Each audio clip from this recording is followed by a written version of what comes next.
I can't lie. I can't lie. I can't lie. Is it fair to say that the Premier League might be over?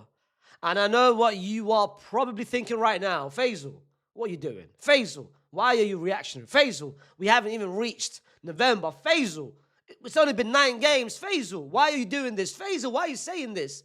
I know. You're probably thinking this. And it's true. Everything you just said is true. It's been 9 games. We're still in October. We haven't even reached November. It's been 3 months of Premier League action. So I understand why you are saying what you're saying. You might be saying this. But some of you guys, you know it deep down. Some of you guys, you know deep down, hey man, listen, it's looking long. It's looking long and it's looking finished. And I know it's only 9 games. It's crazy to say. But there's something that feels different about this league, this season, especially when it comes to Arsenal, especially when it comes to the other opponents, the likes of Liverpool, the likes of City, and the likes of Chelsea, the 3 teams who was the 3 favorites, or the 3 teams, those 4 teams were the 4 which everyone had some sort of predictions finishing in the top 4. Some said Liverpool to win, some said City to win, some said Arsenal to win. But at the moment, Arsenal is just on another level compared to everyone else. And I'll get to each team specifically, and I'll tell you why exactly I'm feeling this way. Let's start with one of the 4 teams who was, of course, the underdogs before the season started, after they won the Club World Cup.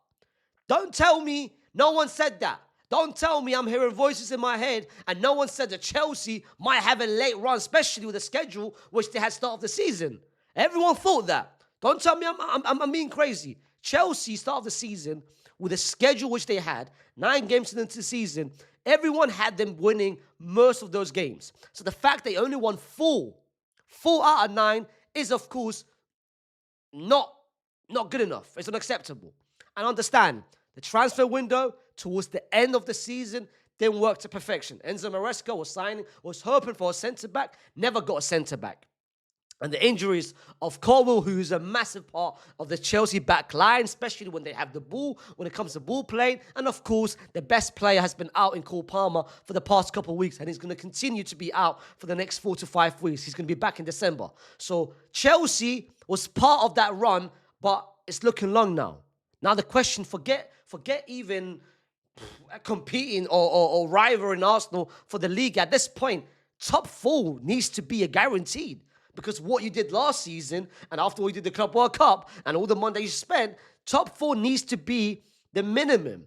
So now, the expectations have changed. Because, again, don't tell me we never heard and we never saw people say Chelsea might have a deep and might make a late run, or might make an underdog story, or might make a dark horses to win the Premier League. Everyone thought that after what they did at the Club World Cup.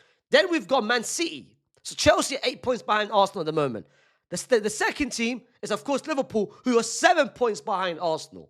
Liverpool, start of the season, we all know what happened. The money which they spend, Wirtz, Ekitike, Frimpong, Kirkes, Isaac, with all the money which they spent. And after the game against Arsenal, which they beat Arsenal, and after they had at one point, they had a 4 or 5 point advantage ahead of Arsenal. The narrative was very different to the narratives right now. The narrative was like, can Liverpool win the league with 20 points ahead of any other team? That's how Liverpool fans were feeling. You just signed Isaac. You beat Arsenal. You had a nice little healthy gap. Everyone was feeling this way. Everyone was thinking this way. So don't tell me again I'm going crazy. But now, of course, the Premier League, again, it changes. Momentum, everything is different. Last month, Liverpool had the full momentum. Now Arsenal are 7 points ahead of Liverpool. But the thing is about Liverpool right now, they're going through their own issues.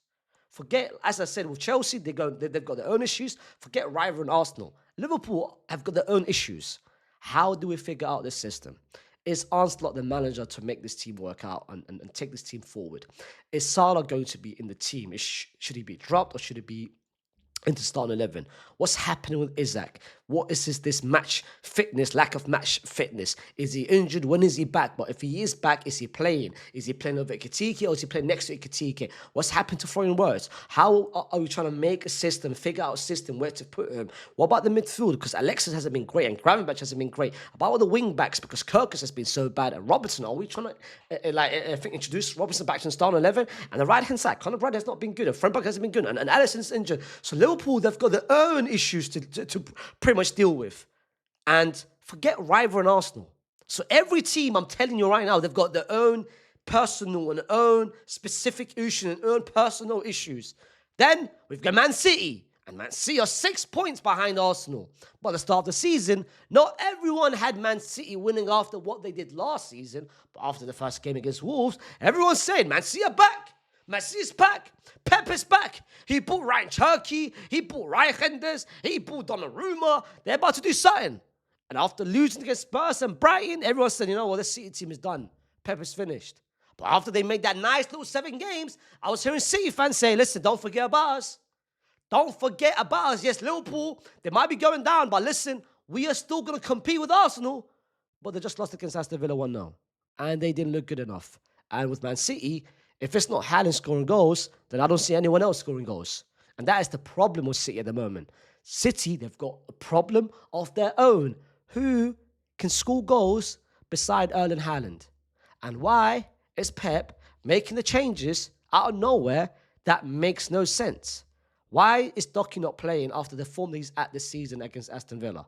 Why is Ryan Cherky still on the bench after all the cameos off the bench, which he's been doing well?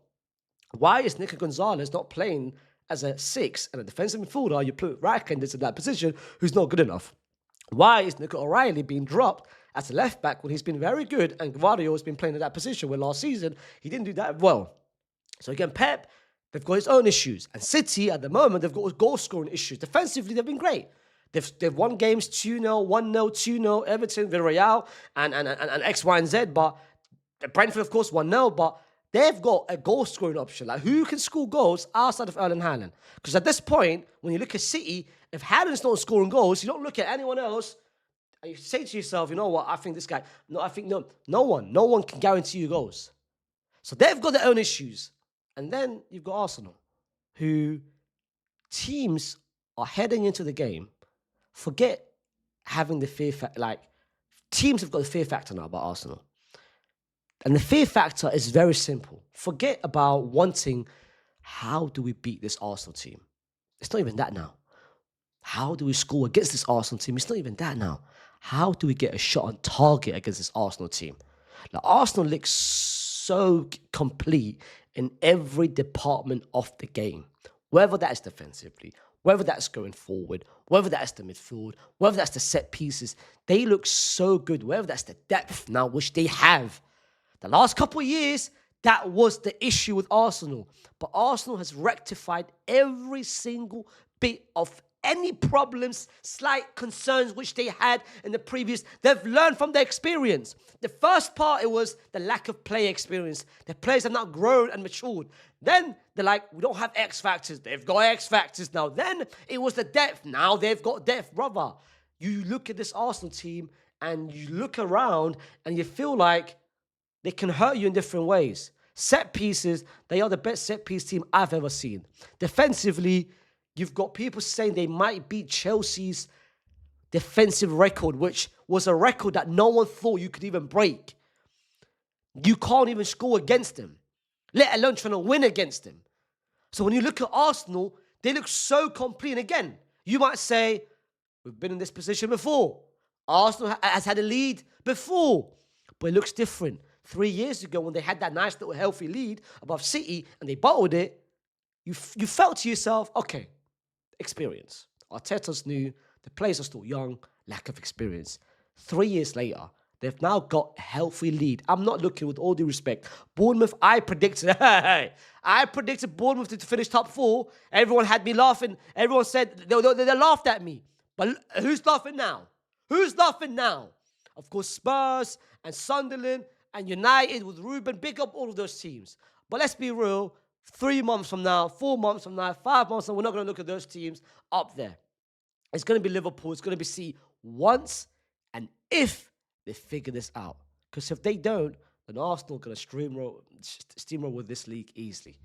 Because, brother, 3 years ago, the lack of experience is fine. Now, Arsenal are a much better team, way better team compared to 3 years ago. And now the competition around them, City, is nowhere near what they were 3 years ago. Liverpool 3 years ago with Klopp and X, Y, and Z, but now they've got their own issues. Chelsea, they've got their own issues. City, they've got their own issues. And that's why I'm coming with that statement of saying, is the Premier League over? And yes, you might have heard it, but I hope you've understood my reasoning behind everything I've just said. It sounds crazy because, as I said, we're only 9 games into the season, and it sounds crazy to think that the Premier League's over after 9 games, and we're still in October. But I hope I've given you some sort of an explanation why I'm thinking this. Like, I am looking at the Premier League right now, and for me, honestly, it's done.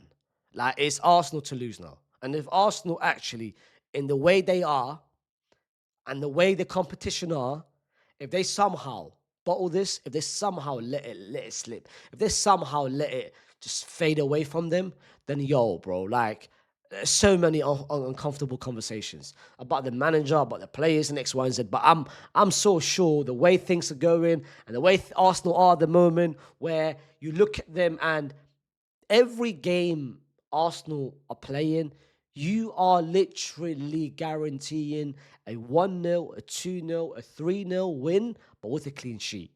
The other teams, Liverpool, I know for a fact they're going to concede. City, I know for a fact if Haaland doesn't score, they can't win. Chelsea, I don't know what to expect from them. Arsenal's the only team that I know before a game takes place, I know they're going to win. I know they're going to win. And they're going to keep a clean sheet. So this is what I'm saying. With so many games to go, yes, there is now 9 games. There is another 19 games to be played. But Arsenal have already got rid of Anfield. They got rid of Old Trafford. They got rid of St. James Park. They had a tough schedule, and now look at where they are. Like I said, for me, it's done, bro. Boys and girls, it's done. But let me know what you guys feel down in the comments. If you guys think I'm going crazy, I'm being reactionary, then be my guest. Let me know down in the comments why, and let me know what you think is going to happen, your predictions, your spoilers, and who you think actually are going to win the league. If it's not Arsenal, who is it then? Because for me, it's done. Make sure you like the video. Make sure you subscribe. The main channel, hey man, we are nearly on 100K. This second channel, we're nearly on 20K. Hey man, subscribe if you haven't subscribed already, and I'm going to see you soon with another video. Peace.